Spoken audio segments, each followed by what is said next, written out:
Hello Super Jennie Fam, and welcome to this menstrual cup how-to video. Today we are going to be showing you guys how to take care of and insert your menstrual cup, and for that I'm going to be illustrating it with some props that I have here, 4 different colors of Super Jennie cups that you can get. So the first thing you're going to want to do is clean your hands. It's very important that you do everything related to your menstrual cup with clean hands, as it will keep you from getting infections and other nasty things like that. So that's the first thing you're going to want to do. As soon as you're done with that, you're going to want to make sure that your cup has been properly sanitized. We recommend boiling your cup before and after every cycle, so essentially twice in a month, but you can also just boil it after every cycle so that it is completely sanitized. So we're going to be putting some boiling water in this pot, and then we're going to be putting the cup in it and setting a timer for 10 minutes and letting it sit there for 10 minutes. So after the timer is done, you're going to want to remove your cup and clean it off with a lint-free cloth. We recommend a lint-free cloth because silicone can attract a lot of little dust pieces and particles, so a lint-free cloth will mean that your cup stays very clean.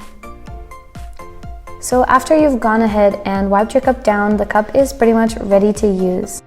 So to illustrate this whole process, I'm going to be using a little glass jar with some raspberry juice inside of it, just so you guys can see how it'll look like inside of you. And we're going to be using this clear cup just so you have full view of everything.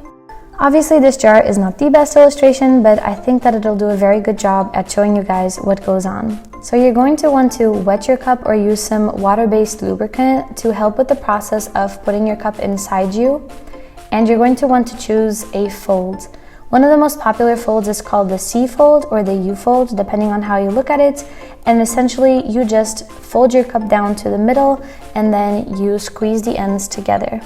Another very popular fold is the punch down fold, and in that one you just sort of poke the cup down into itself and it pops open. So here's the C fold again, just so you guys can see how it pops open nicely, and then the punch down fold as well. The punch down fold will give you a little nub that you can press on, and it also has one of the smallest insertion points, so it is a lot of beginners' favorites for when they're learning to first insert their cup. So once you're ready, you're going to want to either squat down or sit down over a toilet. It's the position that most people find the most helpful for it. If you find a position that works for you, that's also totally fine.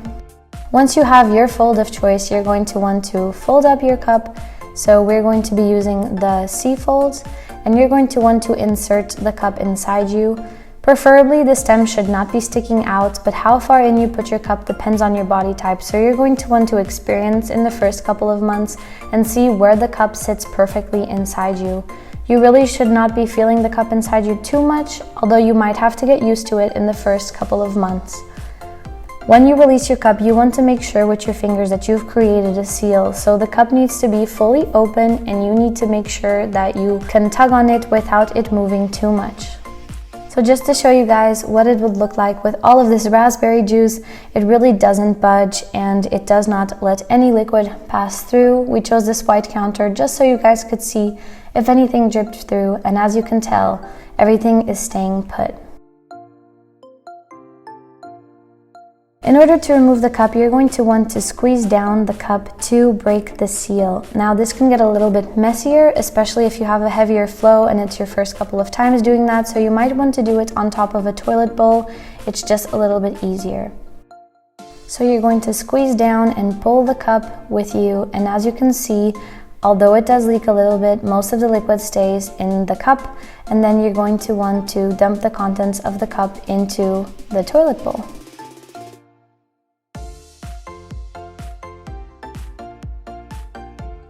After that, you're going to want to clean up your cup. Now, obviously we recommend washing it out with menstrual cup liquid and soap, but if you don't have access to that because you are in a public bathroom, you can also just wipe it down with toilet paper, making sure that no residue stays behind, and just pop it back in until you're able to change it at home. And that's pretty much how a menstrual cup works. We hope this video was helpful for you guys. If it was, please give us a big thumbs up and share this video with any friends that might need it. We are so happy to have you guys in our Super Jennie family, and we'll see you guys in our next video.